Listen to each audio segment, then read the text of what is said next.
액션 let's go 저 건물을 찾으러 Assalamualaikum warahmatullahi wabarakatuh. Saya Karisma Nurfadilah, NIM 232180067 dari kelas 3B, Program Studi Pendidikan Guru Sekolah Dasar Universitas Muhammadiyah Purworejo. Di sini saya akan menjelaskan mengenai modul ajar yang telah saya buat.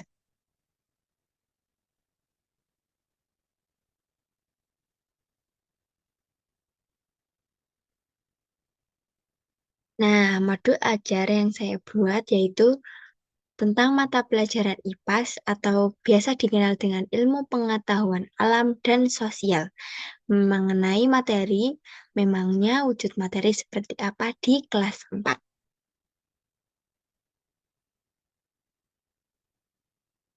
Nah, yang pertama yaitu informasi umum mengenai identitas modul ajar yang saya buat, yaitu mata pelajaran IPAS pada fase B kelas 4, yaitu bab 2 wujud zat dan perubahannya. Tentang topik memangnya wujud materi seperti apa.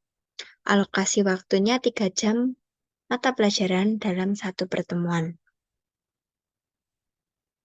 B. Kompetensi awal. Mempelajari karakteristik wujud zat atau materi, mulai dari pengertian, contohnya, lalu penerapannya dalam kehidupan sehari-hari. C. Profil pelajar Pancasila. Yang pertama, beriman bertakwa kepada Tuhan Yang Maha Esa dan berakhlak mulia, di mana nanti anak peserta didik menerapkan berdoa sebelum memulai pelajaran dan juga mengakhiri pelajaran. Yang kedua, bergotong royong. 3, mandiri. Keempat, bernalar kritis dan kreatif, di mana nanti peserta didik dapat bekerja sama sesama kelompoknya untuk menyelesaikan suatu masalah menggunakan akal yang kreatif dan juga kritis. Selanjutnya yaitu D.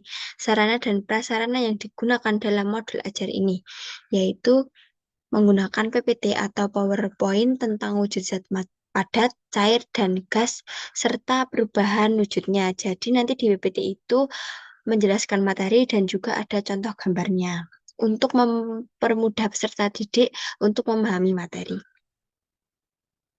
Nah, ini terus pada materi tersebut nanti itu ada contoh gambar mengenai wujud zat padat, cair, dan gas, dan juga contoh perubahannya seperti mencair, membeku, menguap, dan menyublim.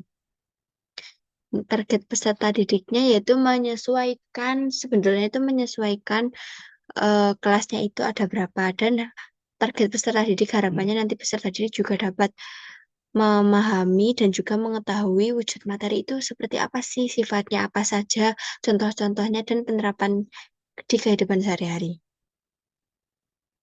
F yaitu model pembelajaran.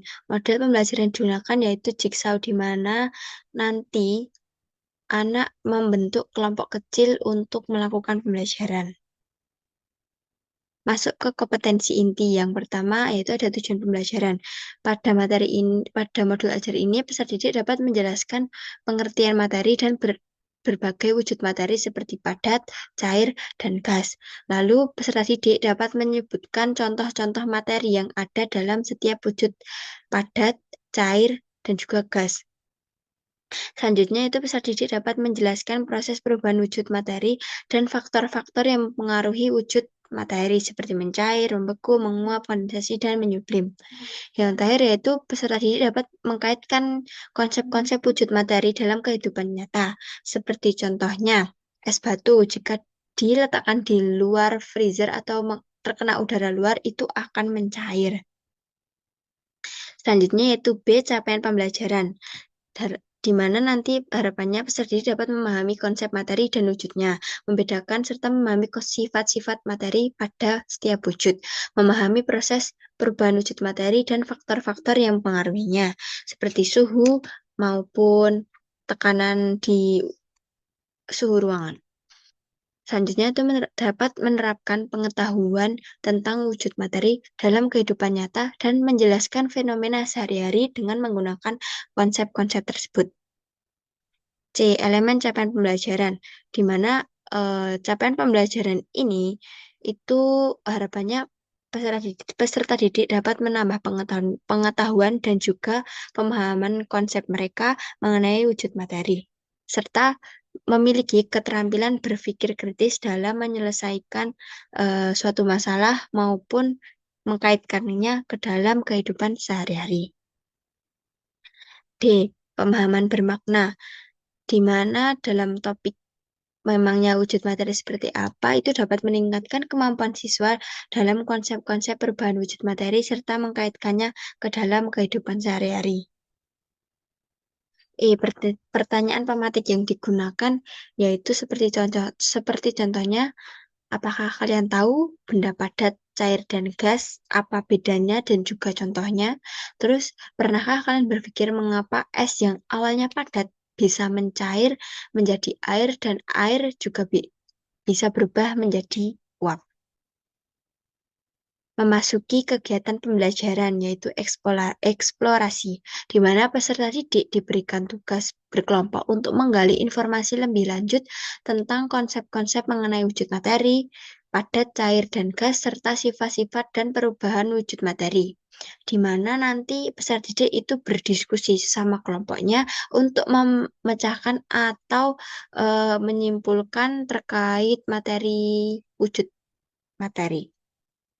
Yang kedua itu mengembangkan sifat kerjasama sesama kelompok. Nah, nanti dapat dilihat sikap kerjasama mereka terhadap kelompoknya itu bagaimana. Nah, masuki kegiatan pembuka, yaitu diawali dengan mengucapkan salam dan juga membaca doa sesuai dengan profil pelajar Pancasila, yaitu bertakwa dan beriman kepada Tuhan Yang Maha Esa. Yang kedua, memberikan pertanyaan untuk pertanyaan pemati untuk menggali rasa ingin tahu siswa. Seperti contohnya, anak-anak, apakah kalian tahu tentang wujud materi dan perubahan wujud materinya dan seperti apa contohnya? Yang ketiga itu guru memberikan tanggapan kepada siswa yang menjawab atau guru memberikan respon kepada peserta didik. Memasuki kegiatan inti yang pertama yaitu guru meminta peserta didik untuk bersama-sama membacakan tentang wujud materi beserta perubahan wujud materinya sesuai yang di PowerPoint tadi. Yang kedua yaitu guru memberikan penjelasan singkat tentang tujuan dari pembelajaran materi tersebut. Nah, jadi nanti guru menjelaskan secara singkat apa sih tujuan dari materi itu dan pembelajarannya itu seperti apa. Gitu. Yang ketiga yaitu guru mengajak peserta didik bermain permainan kartu wujud materi, di mana nanti anak itu mengelompokkan kartu-kartu tersebut sesuai dengan pembagian jenis zat materinya ke dalam zat padat, cair, maupun gas. Terus selanjutnya guru membagi kelompok menjadi 3 sampai 5 kelompok. Yang kelima guru membagikan kartu permainan tadi pada setiap kelompoknya secara acak. Yang keenam, guru memberikan instruksi kepada peserta didik di mana setiap kelompok harus mengelompokkan kartu tersebut ke dalam 3 kategori, zat padat, cair, dan juga gas. Yang ketujuh, guru meminta salah satu dari kelompok membacakan hasil dari pengelompokan kartu tadi secara bergantian. Jadi nanti salah satu perwakilan dari kelompok itu membacakan hasil dari diskusi tentang pengelompokan kartu tadi secara bergantian, mulai dari kelompok 1, 2, 3. Yang kedelapan yaitu guru menjelaskan secara singkat kesimpulan dari permainan kartu wujud materi, di mana nanti anak akan memahami tentang materi wujud materi dengan gambar-gambar di kartu tadi. Yang ke-9, setelah permainan selesai, guru meminta peserta didik menjawab pertanyaan di mana guru sambil menunjukkan kartu tadi. Nah, ini sama saja seperti guru mengulang permainan tadi, yaitu menggunakan kartu tadi dan menunjukkannya seperti misal ada gambar batu. Ini termasuk ke dalam zat apa, padat, cair, atau gas, begitu. Nah, ini sepertinya terjadi kesalahan. LKPD itu dibagikan setelah guru memberikan instruksi tentang permainan tadi, agar LKPD dapat dikerjakan oleh siswa. Masuk ke kegiatan penutup. Guru menyimpulkan kegiatan pembelajaran hari ini. Jadi, guru memberikan kesimpulan apa manfaat mulai dari tujuan, manfaat, lalu inti dari pembelajaran tadi. Yang kedua, guru memberikan penguatan dengan pertanyaan. Contohnya, bagaimana anak-anak? Apakah kalian sudah paham dengan wujud materi itu? Ada apa aja dan bagaimana perubahan wujudnya? Di mana ini untuk mengetes sampai mana pemahaman siswa terhadap materi tersebut. Gitu. Lalu masuk ke asesmen atau penilaian, di mana nanti guru menilai siswa menggunakan asesmen ini. Nah, perkelompaknya semisal itu ada perwakilan, yaitu kita menilai dari LKPD siswa itu mulai dari ketetapan dalam mengelompokkan materi, terus keakuratan dalam menjelaskan wujud materi, kerjasama dengan kelompok, serta alasan yang diberikan untuk setiap pengelompokan wujud zat tadi. Nah, jadi di sini ada skor 1 sampai 4. Skor 1 itu kurang, skor 2 cukup, skor 3 baik, skor 4 sangat baik. Di mana skor akhirnya nanti skor yang diperoleh itu dikalikan 100 lalu dibagi skor maksimal. Masuk ke kegiatan pengayaan dan remedial.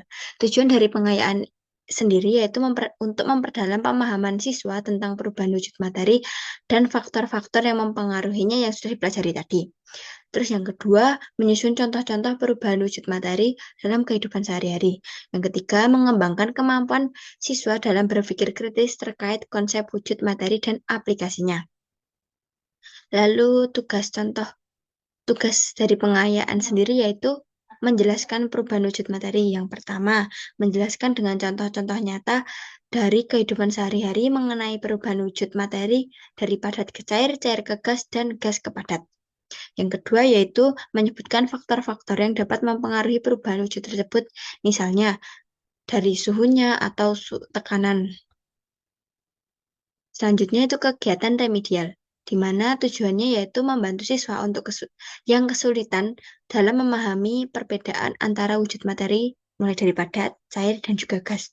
Yang kedua, menguatkan pemahaman mengenai contoh-contoh materi dan bagaimana cara mengidentifikasi wujud materi tersebut. Yang ketiga, mengulang kembali proses-proses perubahan wujud materi secara sederhana dan kontekstual. Di mana tugas remedial ini nanti siswa mengidentifikasi wujud materi. Seperti yang pertama dari gambar-gambar dan mengidentifikasi dan juga mengelompokkan benda-benda ke dalam kategori padat, cair, atau gas. Seperti halnya es batu itu termasuk ke pengelompokan zat apa? Udara, uap air, batu, dan minyak. Jadi itu nanti siswa mengelompokkannya lagi ke dalam kategori dari 3 jenis wujud tadi. Yang kedua itu memberikan alasan mengapa siswa mengelompokkan benda tersebut ke dalam kategori yang tepat. Jadi setelah anak-anak peserta didik mengidentifikasi benda-benda tadi ke dalam wujud materi, lalu peserta didik dituntut untuk memberikan alasan mengapa mengelompokkan benda tersebut ke dalam kategori yang tepat. Selanjutnya yaitu materi. Yang pertama menjelaskan pengertian dan sifat-sifat materi dalam berbagai wujud, mengidentifikasi contoh perubahan wujud materi yang terjadi dalam kehidupan sehari-hari, memahami faktor-faktor yang mempengaruhi perubahan wujud materi. Materi ini mencangkup pembelajaran yang tadi sudah dipelajari oleh peserta didik. Nah, LKPD pada permainan kartu tadi seperti ini, di mana setiap kolomnya yaitu berisi tentang wujud materi, contoh itu sesuai kartu yang tadi diberikan oleh guru. Penjelasan pengelompokannya, terus ciri-cirinya, terus perubahan wujud menjadi seperti contohnya. Semisal ada gambar air. Air itu termasuk ke dalam zat cair. Nah, nanti penjelasannya apa, terus ciri-cirinya apa, dan Kalau air itu bisa perubahan wujud menjadi membeku atau menguap. Karena jika membeku itu karena dimasukkan ke freezer, kalau menguap itu karena terjadi karena saat air mendidih. Begitu. Jadi nanti siswa menjelaskan kembali dari hasil diskusi mereka.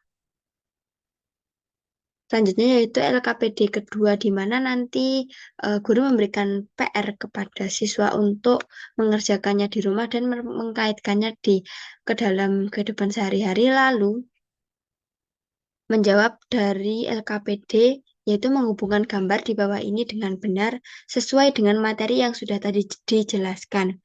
Misalnya es batu. Es batu itu